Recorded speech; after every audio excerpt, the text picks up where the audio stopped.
Fala pessoal, sejam bem-vindos ao podcast Cara dos Esportes, nosso episódio semanal sobre NBA. Aqui comigo hoje pra gente debater vários tópicos importantes e que são quentes no momento atual da temporada da NBA. O William lá do Coast to Coast, o gigante lá do Twitter, do Instagram, cara que sabe muito de basquete. E aí, William, como é que você tá? Fala, Gabriel. Fala, galera. Tudo bem? Pronto pra falar mais um pouquinho de NBA, né? Que é o que nos move. Vambora, vamos pra cima. Exatamente. O programa de hoje a gente vai falar do ótimo momento de duas equipes, né? Uma no leste, outra no oeste. O Brooklyn Nets no leste e o Dallas Mavericks no oeste. E a gente vai encerrar com o nosso top 3 para MVP nesse momento. Eu já antecipo, não vou entrar em nomes, mas eu não lembro de um ano, não sei se você vai concordar, William, um ano com tantos candidatos realistas, que normalmente nessa altura da temporada despontou 2 ou 3. Hoje eu vejo 6 candidatos realistas ao prêmio de MVP. E não ficaria surpreso se entrasse mais um ou outro. Cara, eu concordo plenamente com você, cara. Eu tuitei isso recentemente. Eu estava vendo na era mais de talento bruto da liga, assim, diversificado. Pô, você tinha um mercado pequeno aí com candidato a MVP. Coisa que a gente não via muito tempo atrás, então, pô. Aliás, um parênteses, né? Essa sequência que a gente tá de super estrelas fazendo jogos fantásticos é assim. Eu vi esses tweets, eu concordo plenamente. Nunca teve um nível de talento tão alto assim na NBA. Você tem o Luka, tem aquele jogo de 60 pontos. O Doncic tem um jogo de 60 pontos o Doncic. 70 o Donovan Mitchell. Isso. Aí o Giannis faz 40, 10 e 10. O Jokic faz 40, 20 e 10. O Embiid faz não sei quantos jogos seguidos de mais de 30 pontos. A gente tá vivendo um momento mesmo. Claro que vai ter sempre o saudosista. Não, a NBA foi melhor nos anos 80 e tal, isso aqui. Anos 90, isso aqui.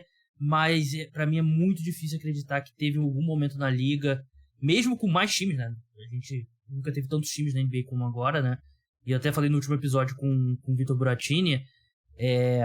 Comporta muito bem uma expansão hoje a liga, né? Porque tem um nível de talento muito alto.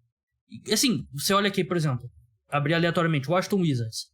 Tudo bem que ele se machucou agora, mas tem o Bradley Beal. Tem o Kuzma que tá jogando bem. Tá tendo uma boa temporada. O Porzingis tá jogando bem. Você bota aqui o Thunder lá em 13º. SGA tendo um ano fantástico, né? Então todo time tem um nível de talento que tem alguém, pelo menos, que te atrai pra ver os jogos, né? Sim, exatamente. Vamos entrar no primeiro tópico aqui, antes de lembrar que o podcast Cara dos Esportes é um oferecimento do programa de apoiadores. Se você curte, além de NBA, curte NFL também, eu posto episódios sempre pós-rodada, episódio preview da rodada, e também tem podcasts extras sobre a NFL que os apoiadores têm acesso. O link tá na descrição, clica lá, tem desconto para quem assinar pelo Pix, por exemplo. E também lembrar que o parceiro oficial de apostas do podcast Cara dos Esportes é o Bodog. Crie sua conta usando o meu link. A gente vai falar aqui sobre MVP e eu separei umas odds aqui desses principais candidatos. De repente, se você gostar de algum, por que você não vai lá e aposta usando o meu link para dar aquela força pro podcast? Dados os recados, vamos começar falando sobre o Brooklyn Nets. Brooklyn Nets que começou o ano uma bagunça completa. Logo no início da temporada, Steve Nash foi demitido. Kyrie Irving afastado após se envolver em confusões fora de quadra e divulgar livro com conteúdo antissemita e tal. Ele voltou, tá jogando muito bem. Não sei se é a pressão de ter que jogar por um novo contrato. Ele parece que deu uma acalmada, agora tá jogando um nível absurdo, muito eficiente. Kevin Durant nem se fala. Uma das temporadas mais eficientes de um pontuador que a gente já viu na NBA. O time encaixou com o Jock Van, né, o novo treinador da equipe. E se encerrou ontem a série, né? Eles vinham numa série de 12 vitórias consecutivas. Perderam ontem pro Chicago Bulls. William, o que mudou no Brooklyn Nets pra esse time encaixar? Gabriel, assim, é bom destacar também, cara, que a gente não pode esquecer que o Brooklyn já teve uma sequência de vitórias lá no começo da era do novo técnico, lá quando o Kyrie foi suspenso, o Kevin Durant começou a comandar uma lineup com o Yuta Watanabe, com o Seth Curry voltando, que o Brooklyn encaixou 4, 5 vitórias seguidas também, mas faltava aquele plus que era o Kyrie Irving. assim, todo mundo que eu vejo, todos os jogadores do Nets que eu vejo falando no pós-jogo é aquela coisa, pô, o novo treinador tá trazendo energia, tá trazendo uma vibe nova, mas assim, você falar, pô, só mudou com a palavra, ganhou o vestiário, isso é muito vago. Eu acho que, assim, não tinha clima para jogar o Kevin Durant e o Kyrie Irving com o Steve Nash. Porque eu acho que o Steve botava um plano de jogo que não beneficiava muito o talento do coletivo. E não parece, mas o Kevin Durant é um atleta que preza muito pelo coletivo, assim como o Kyrie Irving. Então, assim, isso falando do âmbito do jogo. Tem também, eu procurei uma stat que diz que o Brooklyn se saiu da 15ª colocação de times que mais passavam a bola para a 4ª colocação, desde que o Steve Nash foi demitido. Então isso não é à toa, não é por acaso. Então um cara já chega botando um plano de jogo diferente, trazendo mais equilíbrio coletivo. Então você vê mais assistência secundária, jogador fazendo o extra pass. Isso ajuda muito. Mas eu acredito muito nessa coisa também, Gabriel, do sistema de harmonia dentro da equipe. Eu acho que não estava dando certo, assim, cara. O pessoal tem respeito pro Steve Nash, porque é um dos maiores da história do jogo. Mas, assim, às vezes não é pra ser, cara. Às vezes não é todo mundo que vai ser um Nick Nurse, que vai ser um Steve Kerr da vida. Uhum. Então, eu acho que o Steve Nash agregou em certas partes do jogo, em algumas vezes, em alguns momentos. Eu acho que ele fez uma série boa, por exemplo, naquela série do Bucks e Nets, que o Nets estava todo desfalcado. E ele conseguiu fazer o Nets conseguir competir, obviamente com as atuações históricas do Durant também. Mas faltava aquele plus, assim, que eu acho que primeiro, o foco do Kyrie Irving na quadra. Sim. Eu acho que o Nash foi também prejudicado por isso, porque o Kyrie, quando o Kyrie focou, ele fez uma temporada de 50, 40, 90 de aproveitamento. De 2 pontos, 3 pontos, lance livre. Ele já tá nisso de novo, né? Exatamente, o que é raro no NBA. Foi a melhor temporada dele de números, assim, cruz, assim, muito tempo. Talvez a melhor da carreira. E jogando nem de armador tava, ele foi adaptado para jogar de SG. Então, um Kyrie focado, parece que ele tá nessa nova vibe, assim, de ser um jogador mais clutch, voltou a ser. Porque agora, o Kyrie Irving, é bom lembrar que é um dos 4 maiores, um dos 5 maiores pontuadores em quarto período na NBA. Ele tá com média de 9 ou 10 pontos por jogo só em quarto período. Ele, o Fox, o SGA, esses jogadores estão pontuando bem clutch time. Então, assim, eu acho que carrega muito essa parte de clima, mas também uma coisa leva a outra. O clima menos pesado levou ao melhor rendimento. Falando assim de forma mais bruta. Verdade, né? E parece que os jogadores, antes mesmo do Steve Nash ser demitido, né, gostavam muito do Jacques Vaughn, né? Sempre tem... Normalmente os jogadores, eles têm um relacionamento mais próximo com o assistente, né, do que com o head coach. O head coach, ele tem que ter uma supervisão maior de tudo que acontece, né? Mas é isso que você falou mesmo, o clima melhorou muito e também voltou o TJ Warren, voltou o Joe Harris, voltou o Seth Curry também, que se machucou, chegou a se machucar nessa temporada. Mas assim, esses 3 caras que deveriam ser ali dos principais coadjuvantes, acho que nem estão jogando o melhor que a gente já viu deles, né? O TJ Warren com certeza, né? O Seth Curry acho que oscila muito, o Joe Harris também. E esses caras podem jogar ainda melhor do que eles estão jogando, né? A gente tá vendo, Gabriel, desculpa te interromper, claro. Os outros roleplayers assumindo o papel desses caras. Não sei se você fala sobre isso, mas você vê um Royce O'Neal, que eu praticamente não gosto, mas ele tá jogando bem no Brooklyn. Você vê, por exemplo, um TJ Warren que voltou agora, mas fazendo o papel dele sendo no banco. Sim. Ele tá rendendo, fazendo seus pontinhos. Você tem o próprio Watanabe, que é um dos melhores arremessadores de 3 de corner, assim, da NBA. Então, assim, parece que é aquela coisa de clima, né? Dando mais chance para os outros jogadores ao redor também. O Claxton, que evoluiu para o defensor de aro elite na NBA, quem poderia imaginar isso? Sempre quando a gente fazia o preview eu acho que chegamos até a discutir, eu e você aqui em preview da temporada, falando que faltava um protetor de aro, né, do Brooklyn Nets, né, e o Nick Claxton, ele realmente deu um salto como defensor nessa temporada, né, e claro que com o suporte do Kevin Durant e do Ben Simmons nesse lado, né? E o Ben Simmons era onde eu queria chegar, que ele voltou a ser o defensor que ele... Talvez não 100% o defensor que ele era no 76ers, mas, sei lá, 95%. Acho que é justo dizer isso. O jogo dele ofensivamente ainda é muito limitado.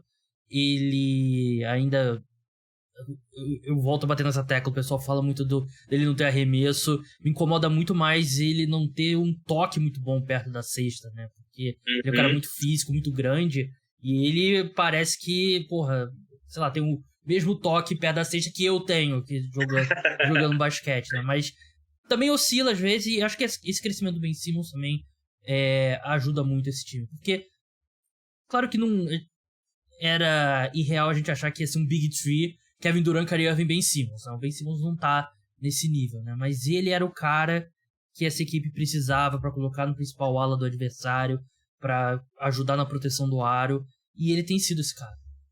Sim, concordo, cara.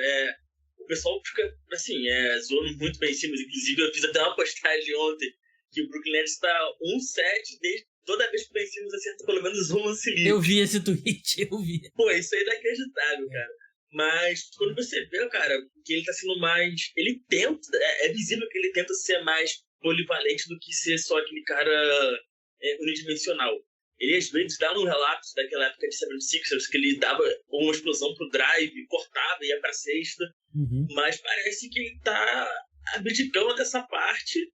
E, assim, se você for abdicar de uma parte muito importante do seu jogo, você tem que pelo menos se pensar em outras. Você tem que ser muito bom em outra parte. Então é o seguinte, eu acho que a gente ainda não viu o melhor Ben Simmons ainda do Nets. Eu acho que ele ainda pode muito mais, ainda defensivamente também, Gabriel. Eu acho que ele conseguiu marcar o Giannis esses dias aí, marcou bem até. Obviamente que marcar bem o Giannis significa, igual o Nick Nurse ontem falou, que Toronto fez uma defesa muito boa, mas o Giannis terminou com um triplo-duplo, por exemplo, mas 30 pontos e 12 turnovers. Então, isso, às vezes, com parâmetros de estrela, a gente até esquece que é uma coisa boa. Sim. Entendeu? E o Ben Simmons é esse cara, eu vejo muito Ben Simmons, Gabriel, como um cara que é um PJ Tucker da vida, ou um DiVincenzo. São caras que eu acho que vão chegar na pós-temporada e vão fazer diferença na defesa. Porque esses caras são valiosos, assim.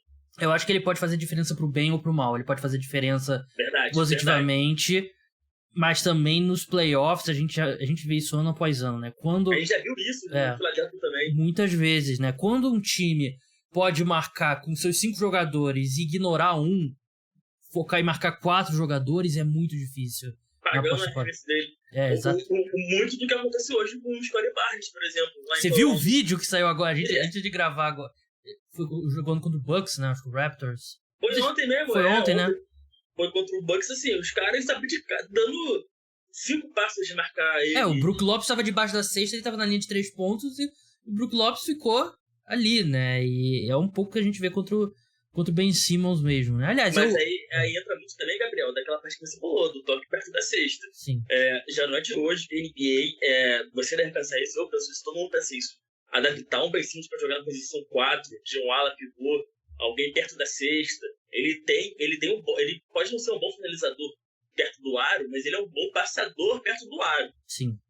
Então, a gente foi até exagerada, né? Lembrando aquela série contra o Hawks, assim, que ele passou a bola debaixo do aro. Sim. Mas eu acho que se adaptarem ele para esse cenário, eu acho que pode ser positivo, o que eu duvido muito, cara. Então, se não fizerem isso, ele vai continuar sendo um alvo, mas na defesa ele vai se garantir.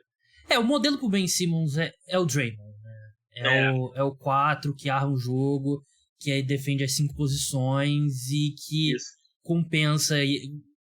Esses 2 quesitos compensam um pouco a limitação ofensiva, se bem que o Draymond... É bizarro a gente lembrar que ele foram 30 pontos, né, na jogo 7 da final da NBA, né? O Draymond Green pensar isso em 2023, já fala 2020. É um absurdo. Mas os Nets no último mês têm o melhor rating ofensivo da NBA, 7º melhor rating defensivo, né? Quantidade de pontos que eles cedem a cada 100 posses de bola, né? Então é um time que realmente vem num momento muito bom. A pergunta que eu te faço antes da gente seguir pro próximo tópico é: você acha que esse time do Brooklyn Nets pode competir com o Celtics e com o Bucks nos playoffs? Gabriel, essa pergunta é difícil, cara. Eu não tô vendo o Celtics, por exemplo, tá com aquela defesa brilhante que tinha na era do Doca. Então isso já é dito, por exemplo, eu lembrei disso. Quando o Celtics perdeu recentemente para o Oklahoma, tomando 150 pontos, o time sem o Shai, por exemplo. Nessa época do ano, na temporada passada, de 21 para 22, o Celtics já tinha virado uma máquina defensiva. Então, você não tá vendo nenhum relato disso hoje, por exemplo. Pelo contrário, você vê o Celtics no topo da tabela, lá se jogando, levando a temporada, mas assim, o Tatum fazendo uma temporada excelente, o Jaylen Brown também, mas parece que falta alguma coisa pro Celtics encaixar. Uhum. Porque o ataque vai render, o ataque é muito bom, o ataque consegue produzir pontos. Mas assim, eu consigo ver um Kevin Durant e um Kyrie Irving ferir muito esse time do Celtics, por exemplo. Agora, Bucks passa muito também pela volta da segunda estrela do time. Se o Chris Middleton não voltar bem, eu não sei o que vai ser do Bucks, porque eu não consigo ver o Giants carregando o Bucks a 7 jogos de nada, sozinho. Não sei se ele consegue, dependendo do time. Agora, hoje saíram reportes hoje que talvez o Bogdanovic possa ir para o Bucks, ou talvez o Jay Crowder, por exemplo, possa ir ajudar. Então isso sim vai fazer diferença, mas para responder a tua pergunta, cara, eu vejo o Nets conseguindo bater de frente sim, cara. Sim, a minha questão é que o Kyrie é uma bomba relógio, né? Infelizmente. É isso também. Ele pode, daqui a, 5 dias, ele tweetar, sei lá que ele pode tweetar que vai criar uma polêmica, que o Nets vai ter que suspender ele de novo, né? Então essa é... E pode machucar também, que ele é um cara que tem um histórico de lesão, né? Mas, assim, Kevin Durant... A gente vai falar mais do Kevin Durant na parte dos palpites pra MVP, né? Porque, creio eu, porque ele tá jogando nível absurdo. Mas, eles nunca vão entrar numa série que, assim... Eles têm pelo menos o Kevin Durant no mesmo nível do Giannis, no mesmo nível do Tatum. Não vai ser uma coisa que é um time que vai ter uma desvantagem muito grande entre o melhor jogador de um time e o melhor jogador do outro, né? Eles sim vão ter o Kevin Durant, que é um cara absurdo. Mas vamos seguir, vamos falar de outro time emergente, que é o Dallas Mavericks. O Dallas Mavericks que começou muito mal a temporada, aquele jogo que total ali heliocêntrico ao redor do Luka, ainda esse jogo, né? Mas a equipe se encontrou, eu tinha separado aqui, agora não sei onde eu coloquei. São 7 vitórias consecutivas, 8 vitórias nos últimos 10 jogos. A equipe tem a seed número 4 no momento. Falando seed é coisa de NFL, tá? A 4ª colocação no Oeste. Teria mando de quadra se os playoffs começassem agora. E acho que você olha os jogos dos Mavericks recentes, eles pegaram Rockets 2 vezes, Spurs, Lakers, 3 vezes o Rockets, eu não tinha visto isso. Timberwolves 2 vezes e... Timberwolves sem o Towns. Com todo respeito, o Knicks é um time... Não é dos melhores times da NBA, mas também é um time forte. Tem o Trailblazers, aí um jogo contra o Cavaliers, que é um time muito bom, eles perderam, inclusive.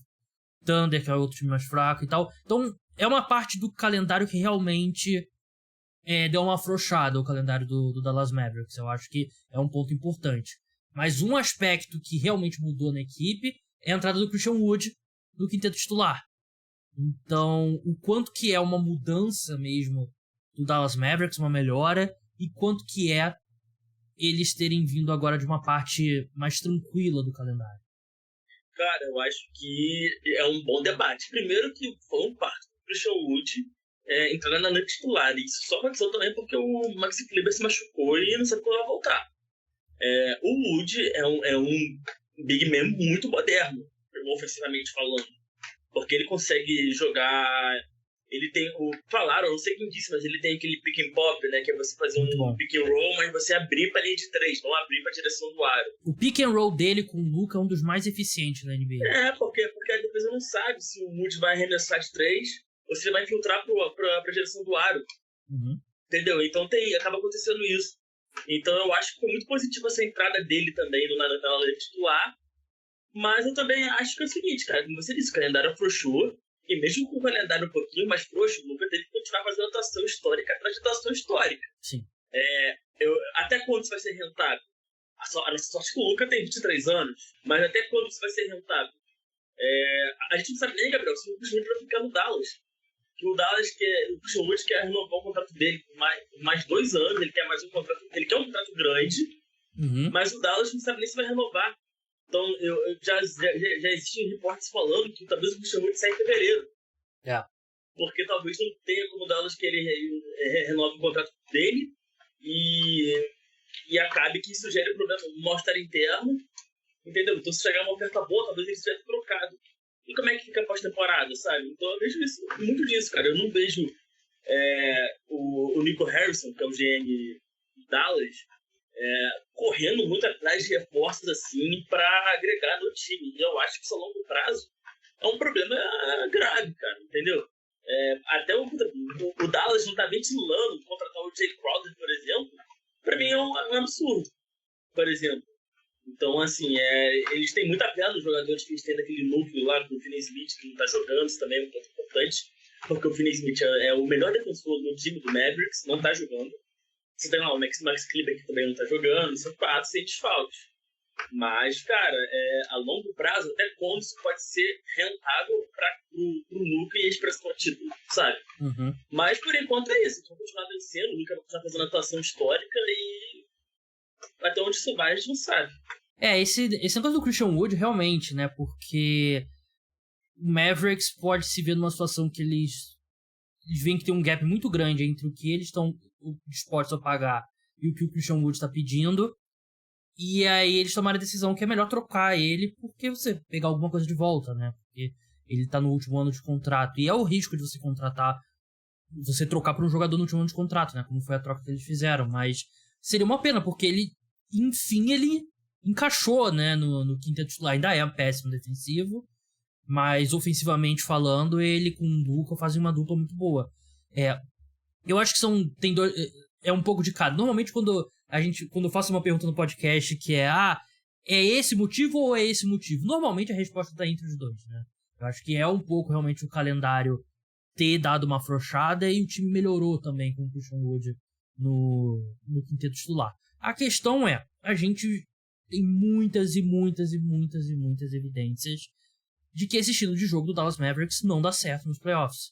Esse estilo... Porque esse time chegou na final de conferência, mas ainda tinha o Jalen Brunson como ball handler secundário e conseguia tirar um pouco o fardo de cima do Luka, né? Esse time, o usage rate, né? O nível de uso do Luka tá mais alto do que nunca, tá nível James Harden no auge dele com o Houston Rockets, Thunder, o Westbrook no Thunder no primeiro ano sem o Kevin Durant, e a gente sabe que esse estilo de jogo não funciona nos playoffs. Então é ótimo, o Luka tá jogando um nível absurdo, tenho certeza que a gente vai discutir o nome dele aqui quando a gente falar de MVP. Os números dele espetaculares, coisa de outro mundo. Deixa eu até os números dele aqui: 34,3 pontos por jogo, 8,8 rebotes, 8,9 assistências. É estúpido esse tipo de número, né?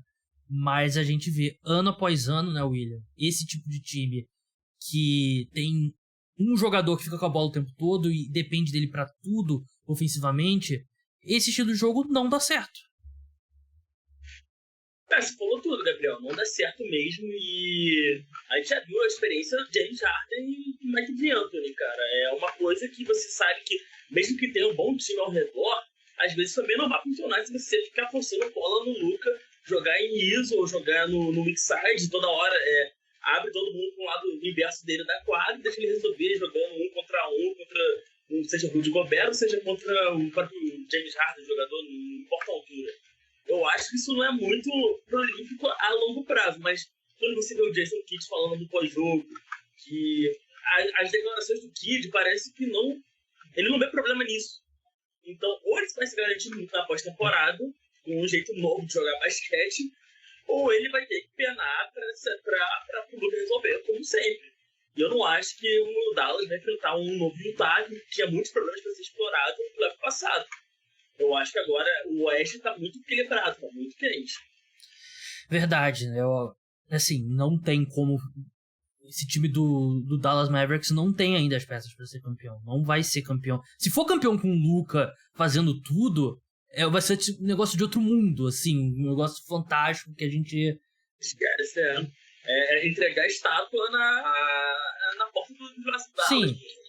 tira do Dirk, né? Derruba do Dirk, bota 2 do Luka, né? Porque a gente já viu ano após ano esse estilo fracassar. E só uma coisa, um parênteses aqui, questão técnica. Você tá ouvindo barulho de chuvisco quando o William tá falando, não é problema de microfone. Abre o microfone, por favor, William. Não é... o microfone tá com chuvisco. Não, literalmente está chovendo. Apertou a chuva durante o podcast. Mas eu sei que vocês... Muito pouquinho, não sei nem se vocês conseguiram perceber. E quem reclamar vai ter 10 anos de azar do time na loteria do draft. Então, não reclamem. Mas é bem pouquinho. Só pro pessoal que estiver escutando. Eu também não sou bom editor ao ponto de conseguir eliminar isso na edição. Então vocês vão escutar um pouquinho mesmo. Mas vamos passar para MVP. Vamos falar do prêmio que... Vocês sabem, vocês que me escutam sabem que eu amo discutir sobre prêmios individuais, seleções, listas. E acho que a gente vem de uma última semana com tantas atuações absurdas que é legal de debater sobre quem que tá no topo desse prêmio. Então, quando eu mandei a pauta pro William, eu pedi para ele fazer o top 3 do prêmio dele. Eu fiz o meu top 3. Na verdade, eu fiz o top 6. Porque eu cheguei à conclusão que tem 6 jogadores que você pode fazer um caso para esse prêmio. E e não é uma coisa assim, que esse ano tá nivelado por baixo. Não, a gente tem 6 caras fazendo temporadas... Tem mais do que isso, né? Mas eu acho que realista mesmo são 6 caras. Antes de entrar em ordem, isso aqui não tá em ordem. Os 6 caras que eu separei, William.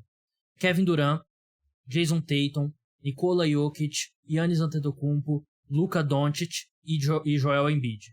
Eu acho que todos esses caras dá pra fazer algum caso minimamente realista de que ele deveria ser o MVP, ou pelo menos o segundo colocado.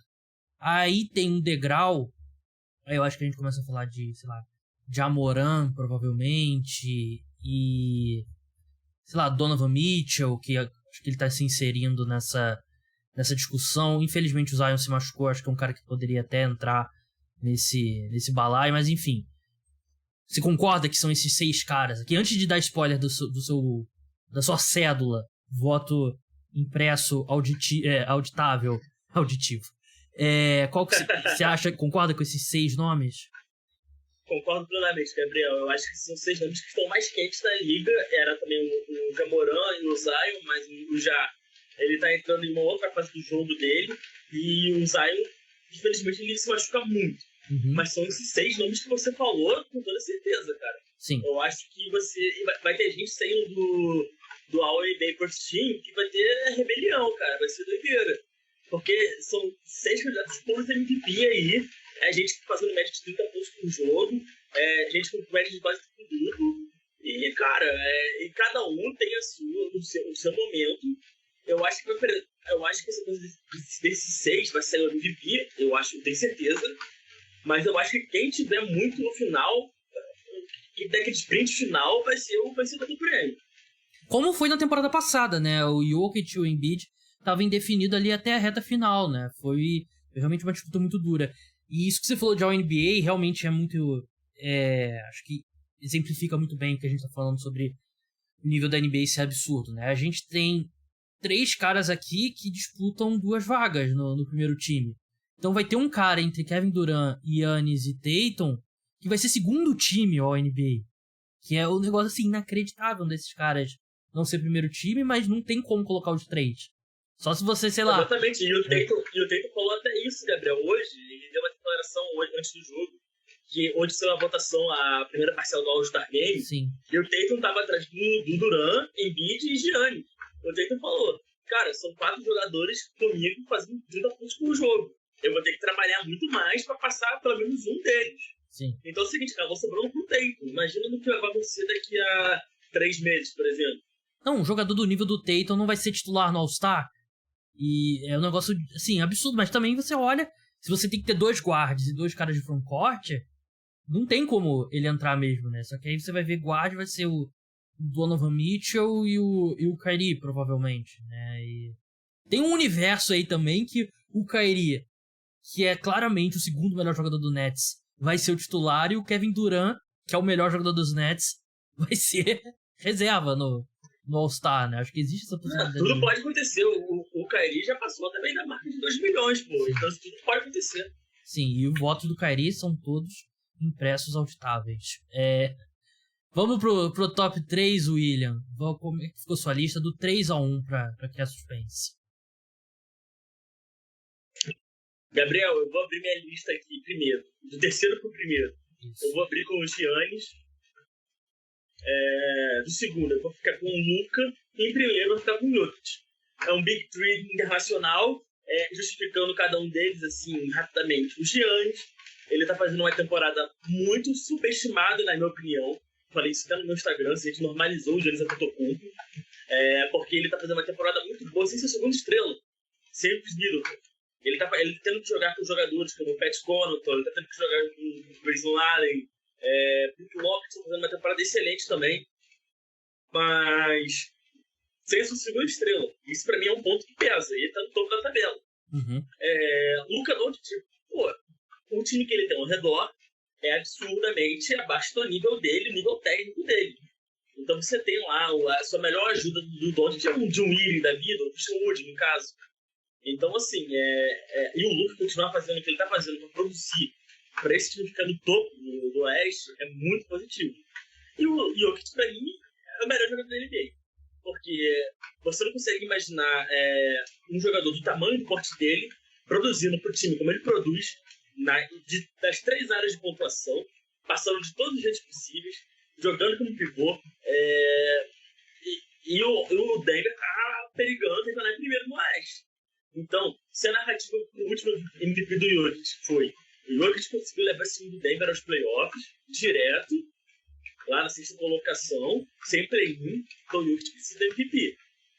Aí eu consigo entender que quiser dar o MVP para outra pessoa, porque agora o Jokic vai ter, por exemplo, o melhor recorde da liga. Como é que fica a narrativa para ele, entendeu? Ele continuou mantendo o mesmo nível, pode ser uma boa narrativa. Mas assim, eu vejo agora a narrativa muito, muito próxima do Luka também, por exemplo. Então, a gente tem... Eu também tenho um trio internacional, mas tem um jogador diferente do seu. Meu terceiro colocado é o Joel Embiid. Fez uma temporada fantástica, carregando esse time do 76ers, né? Teve uma ausência longa do Harden, do Maxey, que é o jogador favorito do William. Pra quem escutou o podcast, lembra. Ele fala bastante do Maxey. Número 2 pra mim é o Luka Doncic.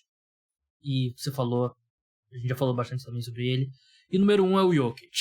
E me irrita muito seu argumento para não votar no Jokic ele venceu os últimos 2. Pra mim isso não existe. Se ele é o melhor jogador da temporada, ele é o mais valioso, ele tem que ganhar. Não, eu nunca vi isso também, cara. Se o melhor jogador não ganha, que é aquela coisa. A gente tá num ano tão atípico de tanto talento, Gabriel, que isso pode acabar sendo uma narrativa que vai ser reverberada, cara. Sim. A gente nem sabe. A questão do Luka versus Jokic, que eu acho que vai ser... A tendência é ser um debate que vai perdurar pela temporada toda até o fim. Assim, é muito difícil imaginar um universo que o Mavericks vai terminar perto do Nuggets, né? Assim, você olha, o Nuggets está na primeira colocação, o Mavericks está na 4ª. Mas são 2 vitórias de diferença.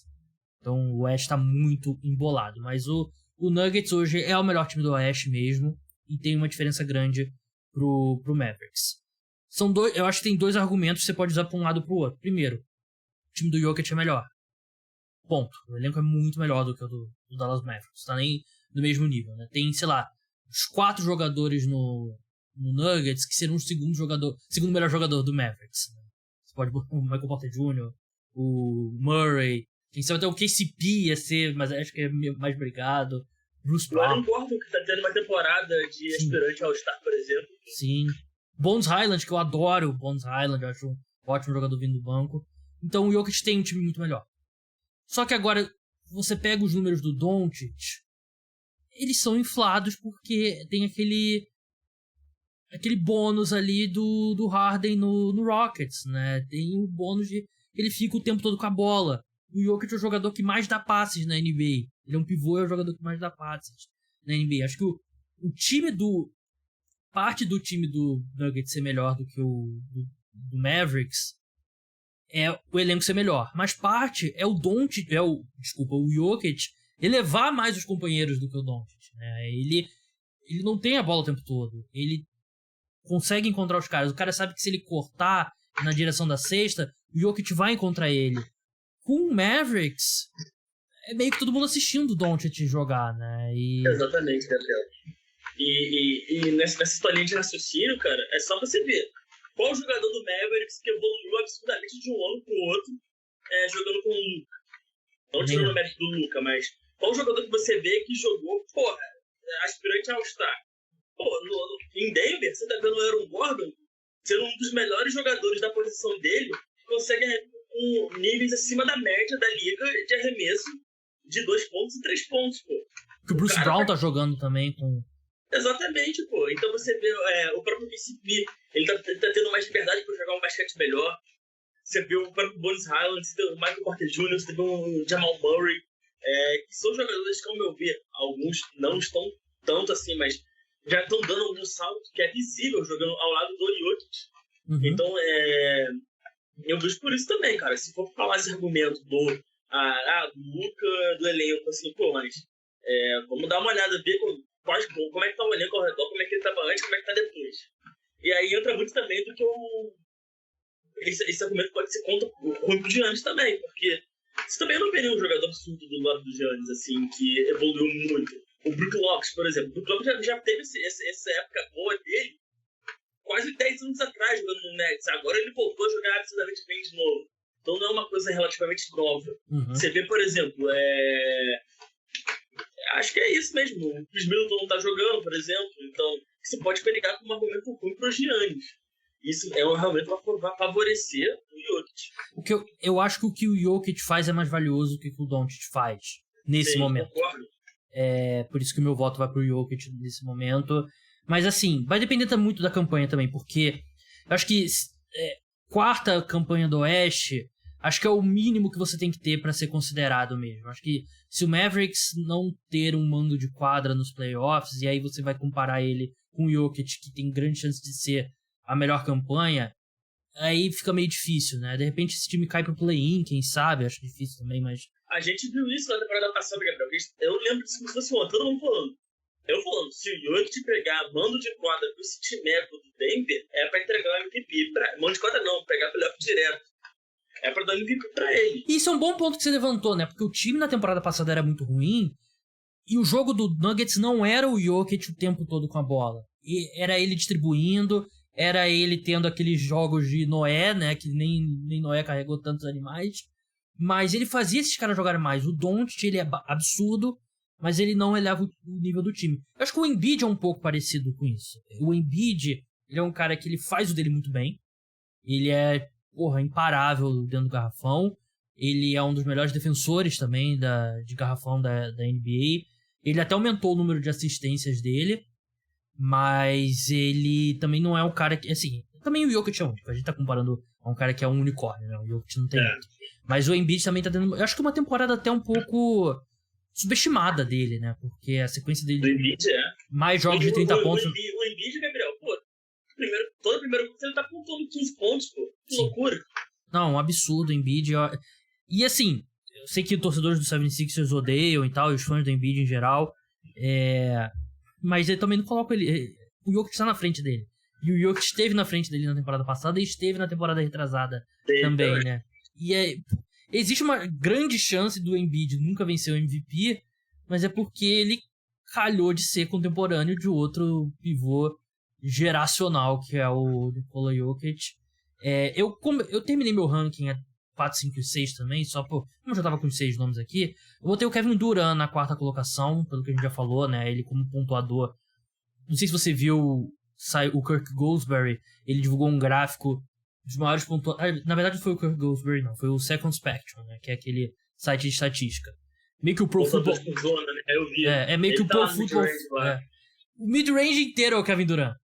E aí você tem... Era o Jokic dentro do garrafão e todas as 4 zonas do mid-range do Kevin Durant, né? E o Kevin Durant, ele tem um dos PRs mais altos aí que a gente já viu. Ele baixou um pouquinho de 30 pontos agora, né? Mas ele tinha o maior PR de um jogador com pelo menos 30 pontos numa por jogo numa temporada. E ele ter esse aproveitamento como arremessando tanto do mid-range, que é um arremesso menos eficiente, mas ele torna esse arremesso eficiente, é um negócio absurdo, porque você pega os números do Kevin Durant, os pontos dele por jogo, acabei que fechei aqui, os pontos por jogo dele e o fato da maioria dos arremessos dele, por uma boa margem, serem da linha de 2 pontos, é um perfil de pivô, que só dá bandeja e enterrada, né? Ele arremessa 63,7% de 2, né? Mas ele não é um pivô, ele é um cara que arremessa da meia distância. É um negócio absurdo. Acho que se alguém ainda tem dúvida que ele é o maior pontuador da história da NBA, pra mim essa pessoa é louca. O Kevin Durant, mesmo nesse estágio da carreira, ainda é um ótimo defensor nesse estágio da carreira, e ele tá tendo uma das temporadas mais eficientes como um pontuador que a gente já viu. Eu lembro que tinha um debate, cara, não sei se foi 2 ou 3 anos atrás, de se o Kevin Durant era tão bom cientista como o Carmelo Anthony foi, cara. Você tem noção, mas acho que as coisas que a gente via na internet. E não diminuindo o Carmelo, que é o meu ídolo, mas, pô... Outro patamar. Cara. Outro patamar. Entendeu? Como diria Bruno Henrique. Exatamente, outro patamar. E é muito disso, cara. O Kevin Durant conseguiu tornar eficiente você pontuar dos 3 níveis, perto do aro, mid-range e bola de 3, com uma simplicidade absurda, cara. Então você vê, por exemplo, o Doncic, ele tem uma dificuldade para arremessar 3 pontos e lance livre. O Jokic também tem uma dificuldade para arremessar 3 pontos, ele não tem o arremesso desse 3 pontos. O Embiid até tem um pouquinho mais, mas também é a mesma coisa do Jokic. O Giannis, por exemplo, negativo em 3 pontos. Quando você olha lá o Durant não sempre pontuar dos 3 níveis. É um argumento positivo para ele. Sim. Então é aquela coisa, não é um arremesso tão valioso, não é um arremesso de 3 pontos. Mas ele vai estar lá fazendo, cara. Então você viu o Kevin Durant com uma média absurda também de pontos, impactando no time dele, dando assistência também. O Kevin Durant virou uma coisa que ele não era, que é um passador consistente e eficiente. Ele não era assim no Golden State Warriors, ele era um passador médio, agora ele virou um bom passador no Nets. Então, assim, eu vejo o Kevin Durant como um cara que pode ter uma temporada com 30, 8, 5, por exemplo, tranquilamente. Com uma média de pontos de 50, 40, 90 também. Que foi citado com carinho antes. Então, o Durant tem sim um case dele para ser MVP. Ele tá arremessando 93,3% da linha de lance livre, 36,9% de 3, que é um pouco mais baixo, né? É o mais baixo dele desde antes do Aquiles, e ele tá arremessando menos de 3, né? 4,8 arremesso de 3 contra 5,5 da temporada passada. Mas esse 63,7% em 14 arremessos de 2 pontos por jogo é um negócio... como eu falei, é tipo DeAndre Jordan, Jared Allen, aqueles caras que é só rebodunk, é só enterrada, né? E ele faz isso do mid-range. Quinta colocação, Giannis, e o William já falou bem, né? Concordo com tudo. Só que é diferenciação aqui. Eu acho que o lance livre dele voltou a ser um problema, né? Que eu acho que é algo que tem que trabalhar pros playoffs. E na sexta colocação, Tatum, né? O Tatum, eu acho que ele deu uma pequena esfriada, né? Em relação ao que ele vinha sendo no início da temporada. O Celtics, como todo, você explicou muito bem quando a gente falou sobre Celtics, Nets e Bucks. Mas acho que uma coisa também que mudou do Celtics é que eles estavam um arremesso de 3 deles, um negócio totalmente absurdo, histórico, vários caras arremessando 40, 50% de 3, e se a história nos ensina algo, é que vai regredir esse número, né? É matemático. E deu uma regressão mesmo. Mas o Tatum ainda é fantástico e tirando... Você vê que ele, Giannis e Embiid são os melhores defensores aqui nesses 6 jogadores, né? Eu acho que nessa temporada o Tatum tem sido tão bom quanto qualquer outro defensor de perímetro. Concordo plenamente, Gabriel. O Tatum tem sido... foi até um debate quando o Tatum perdeu a colocação dele com o Luka na corrida para MVP. Porque o Luka a gente vê que ele tá carregando gente e o Tatum tem um time muito bom. Uhum. Mas, o Tatum tem um time bom porque ele impacta na defesa também, cara. Então o Tatum consegue marcar razoavelmente as 5 posições. Ele é muito bom marcando ala pivô também. Então é o seguinte, cara, eu acho que existe sim a possibilidade do Tatum se elevar na colocação para MVP pela defesa. O Tatum já deixou de ser unidimensional faz muito tempo. Então ele consegue colaborar também na visão de jogo muito excelente. Mas é aquela coisa, é tanto jogador bom que você pô, vou ter que subir pra baixo. E você acaba começando a pesquisar argumento pra deixar o cara abaixo. Sim. Mas isso é bem injusto pros caras. Mas é foda, cara. É uma geração muito boa. É muita gente boa, cara. Concordo. Eu falei que eu ia passar as odds pra MVP, só que a gente tá gravando aqui, começou a rodada já de quinta-feira, e aí, como tá tendo jogo, você não sabe se vai ter uma lesão, se vai ter alguém pra fazer alguma coisa, aí as odds não estão disponíveis nesse momento, né? Então eu vou ficar devendo, pessoal, mas entra lá no Bodog, cria a conta lá com o meu link, que você vai poder ver essas odds na sexta-feira de manhã, ou quando você entrar. Odds pra campeão ainda estão aqui, né? Boston Celtics tá pagando 4,5, Brooklyn Nets 7,0, Milwaukee Bucks 7,0, Golden State Warriors 8,50, Clippers 9,50. Uma que eu gosto aqui, William, Denver Nuggets 15,0 para ser campeão da NBA. O que você acha desse valor? Cara, eu acho que ela... Rapaz, essa odd aí, ela vai derreter se não pegar agora, hein? Vale deixar um dezão lá, hein? Porra, cara, vou te falar a real isso aí. Porque o Denver não conseguiu ver o Denver na final de conferência fácil. Sim. Por exemplo. Eu ficaria surpreso se eles não estivessem na final de conferência. Sim. Pelo menos, né? E aí, chegando na final de conferência, você pode ganhar a final de conferência. E chegando na final da NBA, você pode ser campeão, né? Então, boas odds aí. Pelicans caiu um pouco, né? Mas também com a lesão do Zion, a gente não sabe como é que vai voltar. Mas, enfim, é isso. William, muito obrigado pela sua participação. Sempre um prazer conversar sobre basquete com você. Sigam o Coast to Coast lá no Twitter, no Instagram, Coast to Coast. No Twitter é o @BrasilCoast2. No Instagram, como é que é? É c2c.brasil. Então sigam ele. Sabe, na verdade, me seguiu outro dia um perfil Coast to Coast gringo. Um perfil gringo me seguiu. Eu falei, ué, Coast to Coast tá verificado agora? Que era o perfil verificado. Aí não era vocês, eu quase denunciei lá como cópia de vocês. Mas brigadão mesmo, William. Siga o trabalho dele lá, que é muito legal no Twitter. O cara assiste muito jogo de basquete. Brigadão mesmo e até a próxima. Cara, Gabriel, valeu de novo pelo convite. É sempre um prazer estar aqui. Já tô ansioso pro próximo convite.